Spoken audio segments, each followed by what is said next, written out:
وَكُلًّا نَّقُصُّ عَلَيْكَ مِنْ أَنبَاءِ الرُّسُلِ مَا نُثَبِّتُ بِهِ فُؤَادَكَ وَجَاءَكَ فِي هَٰذِهِ الْحَقُّ وَمَوْعِظَةٌ وَذِكْرَىٰ لِلْمُؤْمِنِينَ. Pada pembahasan di video kali ini, kita akan membahas kisah Nabiullah Yahya alaihissalam, putra daripada Nabi Zakaria alaihissalam. Kisah Nabi Yahya ini berbeda dengan kisah-kisah para nabi yang lainnya, karena Nabi Yahya ini salah satu nabi yang dipenggal kepalanya karena suruhan Raja Herodiah kala itu, dan kepalanya Yahya ditaruh di bejana emas dan dijadikan mahar oleh wanita pelacur, sehingga kisah ini memang menarik untuk dikisahkan. Kisah Nabi Yahya ini tidak lepas daripada kisah Nabiullah Zakaria. Ketika Nabi Zakaria berdoa kepada Tuhannya dengan doa yang sangat lembut, artinya dengan doa yang tidak perlu diteriakkan, karena Allah itu dekat dengan kita. Qala Rabbi inni wahanal azmu minni wasta'ala ra'su sayba. Zakaria berkata, "Ya Rabb, sesungguhnya telah lemah tulangku ini, dan juga sesungguhnya rambutku ini telah beruban, memutih. Walam akun bidu'aika rabbi syakiyya." Dan aku tidak pernah kecewa berdoa kepadamu.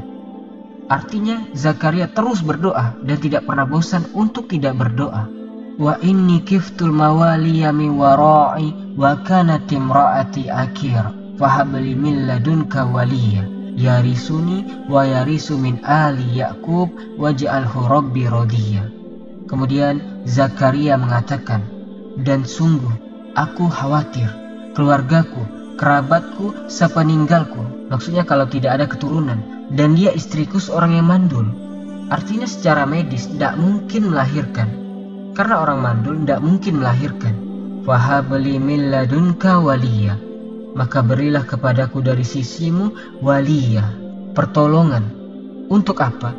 Yarisuni, agar dia mewarisi diriku, wa yarisu, dan mewarisi min ali Ya'qub, dan keturunan Ya'qub, waj'alhu rabbi radiya, dan jadikanlah dia Tuhanku seorang hamba yang diridhoi. Dari sini menunjukkan bahwa Zakaria itu masih nabi daripada nabi-nabi Bani Israel, karena ketika dia mengatakan yarisu min ali Ya'qub, menunjukkan bahwa ada garis keturunan antara Zakaria dengan Nabiullah Ya'qub. Dan Ya'qub itu namanya Israel, keturunannya disebut Bani Israel. Dan Zakaria itu satu di antara nabi Bani Israel. Kemudian Allah mengatakan, "Ya Zakaria, inna nubassiruka bihulami nismuhu Yahya." Wahai Zakaria, sesungguhnya kami beri kabar gembira kepadamu akan lahir seorang anak laki-laki, namanya adalah Yahya. Lam naj'alahu min qablu samiyya, di mana nama Yahya itu belum pernah ada nama seperti itu sebelumnya. Jadi nama Yahya itu nama satu-satunya yang Allah berikan kepada putranya Zakaria. Sebelumnya tidak ada orang namanya Yahya. Kemudian qala rabbi anna yakunu li ghulamun wa kanat imra'ati akiran wa qad balagtu minal kibari atiyah. Zakaria pun mengatakan, "Ya Tuhanku, bagaimana aku akan memiliki anak, sementara usiaku sudah tua renta, dan istriku pun mandul?" Tetapi lihat jawaban Allah. Qala kadzalika qala rabbuka huwa alayya hayyin wa qad khalaqtuka min qablu wa lam taku syai'a. Kemudian Allah berfirman, "Demikianlah bagiku itu mudah," kata Allah. "Bagiku itu sangat mudah, dan sungguh aku telah ciptakan dirimu sebelumnya. Kamu ini dulu tidak ada, kemudian aku ciptakan jadi ada. Kalau hanya engkau meminta kepadaku agar punya anak itu, mudah bagiku," kata Allah. Kemudian Nabi Zakaria minta tandanya. Kalau seandainya Allah anugerahkan kepadaku keturunan, apa tanda-tandanya? Maka Allah mengatakan, "Qala ayatuka alla tukalliman nasa salasa layalin sawiyya." Tandanya bahwa engkau tidak akan bisa bicara kepada manusia selama 3 malam, padahal engkau dalam kondisi sehat. Kemudian dari situlah Jibril datang dan menghabar gembirakan kepada Zakaria akan kelahiran Yahya. Hunalika za'a Zakaria rabbah, dan itu kedahsyatan doa dan ibadah. Lihat, ketika Allah mengabulkan doa Zakaria, sedang apa Zakaria? Wa huwa qa'imun yusolli fil mihrab. Jadi, malaikat ketika menghabarkan bahwa istrinya Zakaria akan melahirkan Yahya, ketika itu Zakaria sedang sholat. Allah mengabulkan doanya ketika dia sedang sholat. Setelah kemudian Allah Subhanahu wa Ta'ala anugerahkan kepada Zakaria seorang putra namanya Yahya. Lahirlah Yahya ke dunia. Ketika masa kecil, Nabi Yahya ini hidupnya di dalam hutan. Dia tidak pernah bergaul dengan kawan-kawan sebaya dia. Sendiri dia hidupnya. Masih kecil nih, belum balik. Itu dia tidak pernah main sama kawan-kawannya. Sampai kawannya mengatakan kepada Yahya, "Hayanal abu ma'ana, yuk main sama kita." Apa kata Yahya? Allah tidak pernah menciptakan aku untuk main-main. Masya Allah. Dari situ dia tidak pernah ikut kawan-kawannya. Dia hidup sendiri di dalam hutan. Nabi Yahya alaihissalam.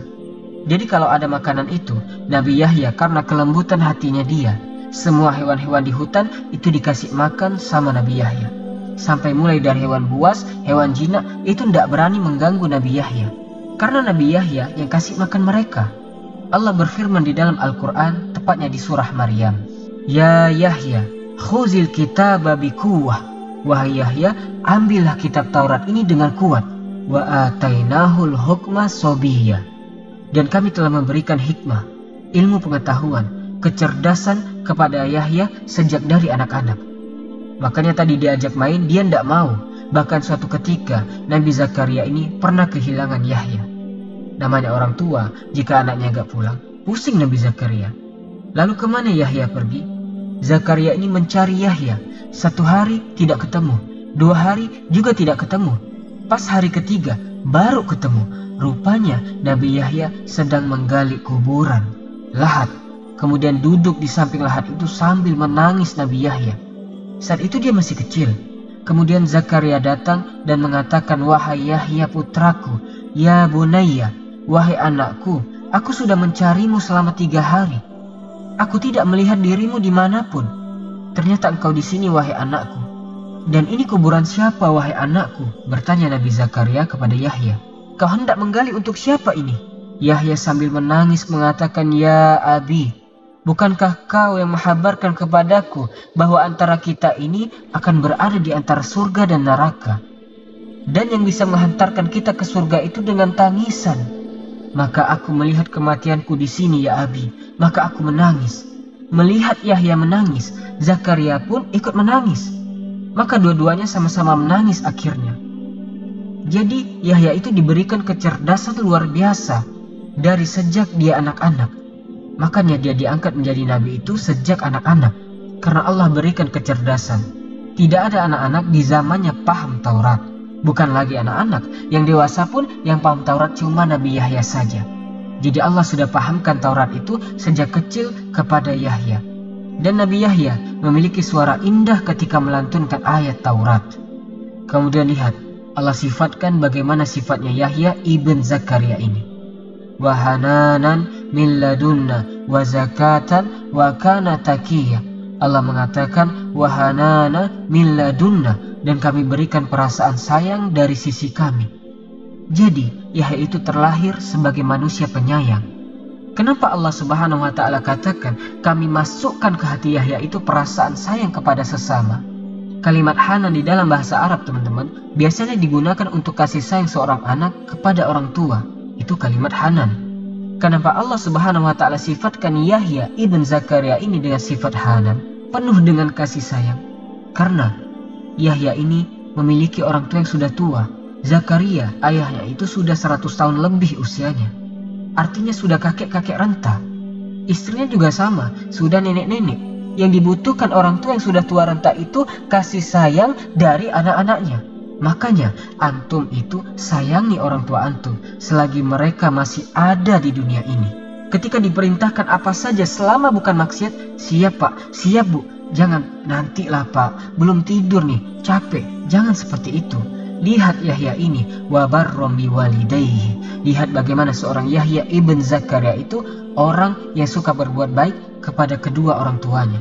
Walam yakum jabbarun asiyya.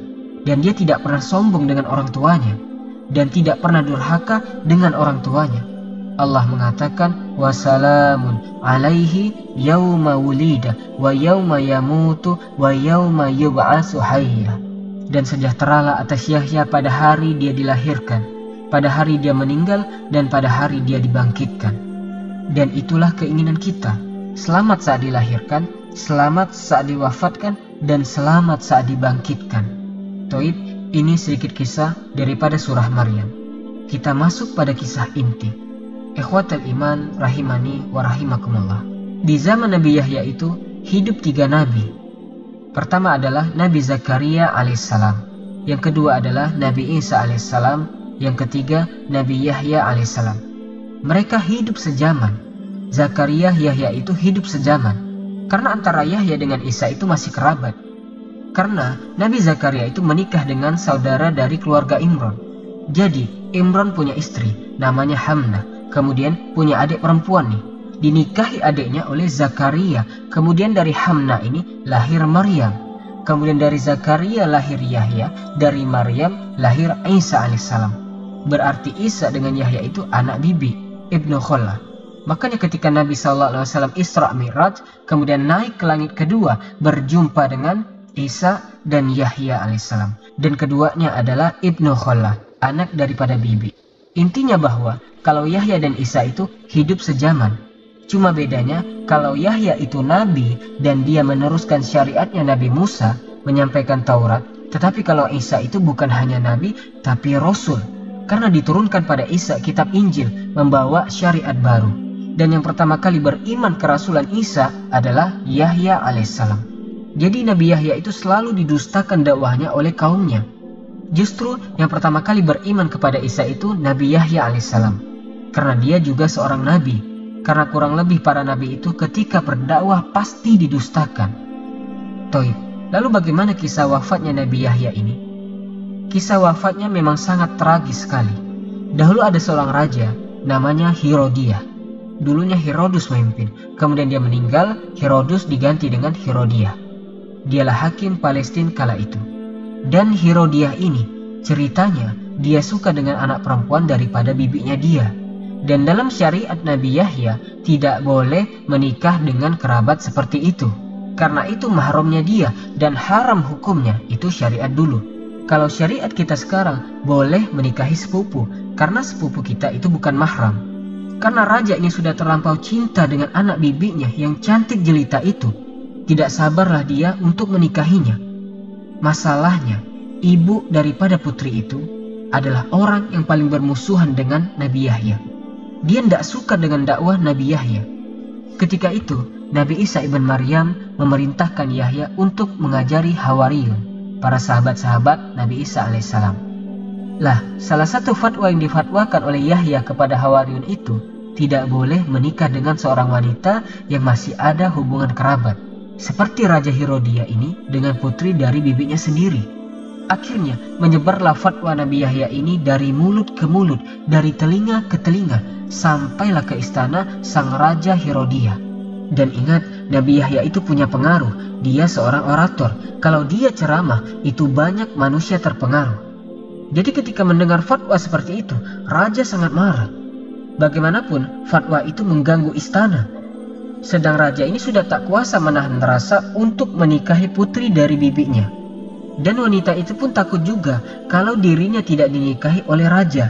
Maka sang ibu dari wanita yang hendak dinikahi Raja itu berbuat siasat buruk. Dia suruh putrinya menghantarkan khamar kepada Raja untuk diminum oleh Raja. Maka Herodiah pun meminum khamar itu dan dia minum sampai dia mabuk.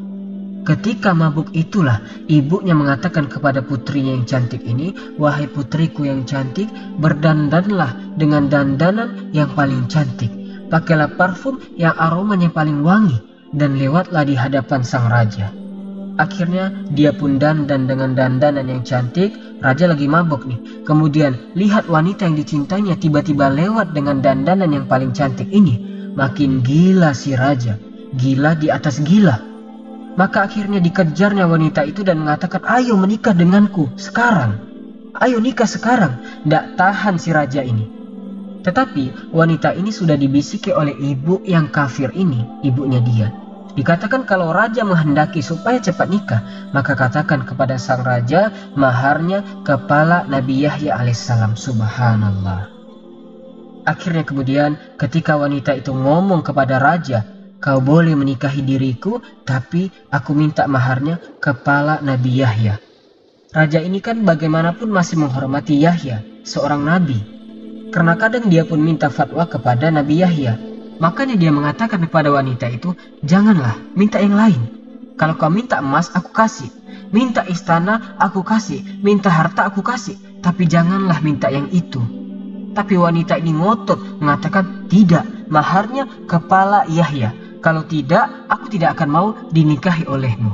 Dengan sebab itulah, akhirnya, Raja Herodia ini mengutus pasukan besar untuk menangkap Yahya dan memenggal kepalanya untuk dijadikan mahar. Di sisi lain, saat itu Yahya sedang mengajar di masjid, mengajar Hawariyun, sahabat-sahabat Isa ibn Maryam. Tiba-tiba masjid dikepung oleh pasukan raja. Akhirnya Nabi Yahya pun dijemput dari mihrabnya, langsung Nabi Yahya dipenggal kepalanya, dipisahkan dengan badannya. Celakanya lagi, badannya, jasadnya itu dikirim kepada bapaknya Zakaria. Zakaria masih hidup, tapi anaknya sudah meninggal. Coba, perasaan orang tua mana yang tak hancur tiba-tiba dikirim jasad anaknya? Sedang kepalanya diletakkan di bejana emas, kemudian dikirim ke istana. Gimana perasaan Zakaria selaku bapak, anak yang dinanti-nanti, ketika dewasa dibunuh secara zolim, secara sadis. Akhirnya kepalanya diletakkan di bejana emas dan dibawa ke istana. Ketika melihat kepala Nabi Yahya di bejana emas, wanita fajirah, wanita yang sangat buruk ini tiba-tiba tertawa dia. Dia tertawa terbahak-bahak, senang dia. Ibunya juga senang nih. Subhanallah. Maka ketika kepala Yahya itu betul-betul dihadapkan kepada raja sebagai maharnya, maka Allah pun murka. Allah murka, nabinya dibunuh. Allah gempakan istana, berguncang, bergetar istana itu, datang gempa, kemudian gempa ini membelah bumi. Tiba-tiba istana itu terbelah. Ketika itu, wanita yang dimana dia otak pembunuhan itu, dia terperosok ke dalam lubang itu. Setelah terperosok, tiba-tiba kemudian buminya merapat lagi, menghimpit badannya, terus masuk hingga sampai ke lehernya wanita itu. Berusaha ditarik ke atas, tidak bisa. Dia teriak-teriak kesakitan, tolong, selamatkan aku, selamatkan aku. Raja dan yang lainnya melihat ini kan kaget, karena daripada terkubur semuanya. Akhirnya kemudian raja pun memerintahkan prajurit untuk memenggal kepala wanita itu. Minimalnya tersisa kepalanya dia. Badannya masuk amblas ke dalam tanah. Sisa kepalanya wanita ini. Matilah wanita ini. Lihat sebagaimana memerintahkan untuk memenggal kepala Nabi Yahya. Dia pun akhirnya dipenggal kepalanya. Al-jaza min jinsil amal. Balasan itu sesuai dengan amal. Dan bagaimana dengan Nabi Zakaria? Tentu seorang ayah, bagaimanapun melihat jasad anaknya, dia sedih. Terutama para pengikutnya, baik pengikut Yahya, pengikut Isa, pengikut Zakaria, geram semua dengan raja ini. Lah karena raja ini khawatir Nabi Zakaria ini akan membangkitkan manusia, akan membangkitkan umat, kemudian akan melawan kepada raja. Akhirnya kemudian raja pun membuat pasal bagaimana caranya, sebagaimana dia berhasil membunuh Yahya, mereka pun akan membunuh Nabi Zakaria. Dikirimlah pasukan besar dengan tuduhan bahwa Zakaria adalah orang yang telah menghamili Maryam. Karena kan Maryam tinggal di mihrab, dan yang mengkafil Zakaria, yang bertanggung jawab menjaga Maryam adalah Zakaria. Dibuat fitnah. Oh, jangan-jangan Maryam yang hamil itu Zakaria yang hamili. Makanya orang-orang Yahudi sampai hari ini menganggap bahwa Isa itu anak zina. Karena itu adalah tuduhan dari Herodus. Herodus ini raja Yahudi di zaman itu. Dituduhlah dengan tuduhan bahwa Zakaria telah berzina dengan Maryam. Makanya pantas Zakaria untuk dibunuh. Maka disebarlah pasukan untuk menangkap Zakaria dan membunuh Zakaria. Zakaria tahu dia sedang dikepung, maka dia pun bersembunyi di dalam hutan. Dan salah satu mukjizat Nabi Zakaria itu, dia bisa membelah pohon. Jadi pohon itu bisa dibelah, kemudian bisa masuk ke dalam pohon, kemudian pohon itu akan menyatu kembali. Dia bisa bersembunyi di dalam pohon itu. Itu mukjizat Nabi Zakaria. Jadi pasukan ini ke hutan, nyari-nyari Zakaria tidak ketemu. Sayangnya, ketika Nabi Zakaria masuk ke dalam pohon itu, rupanya datang iblis laknatullah. Iblis ini melihat, oh, Zakaria masuk ke dalam pohon. Kemudian bajunya ini tidak masuk semua. Ada sedikit baju yang nyempil. Jadi, ketika pohonnya rapat kembali, baju itu keluar dikit. Dan iblis tahu. Ketika pasukan datang nyari ke hutan, sana sini tidak ketemu. Akhirnya, kemudian iblis bertasyakul, menjelma sebagai manusia. Dan mengatakan, kalau kalian mencari Zakaria, aku kasih tahu di mana dia berada. Tuh, dia di pohon sana. Kau bawa gergaji besar dan potonglah pohon itu. Maka kalian akan berhasil membunuh Zakaria. Akhirnya digergajilah pohon itu oleh mereka. Dan pohon itu terbelah-belah. Akhirnya keluar darah dari pohon. Dan Allah takdirkan Zakaria meninggal di dalam pohon itu. Lihat bagaimana anak dan bapak, keduanya nabi, dua-duanya dibunuh dengan cara sadis oleh orang-orang Yahudi pada zaman itu. Apa cukup sampai di sini? Tidak. Nabi Isa kan masih hidup. Akhirnya setelah dia berhasil membunuh Yahya dan Zakaria, targetnya sekarang adalah Isa bin Maryam. Tidak mungkin Isa diam saja, pasti dia akan memberikan pengaruh, itu kata raja. Akhirnya diperintahkan untuk bunuh juga Isa.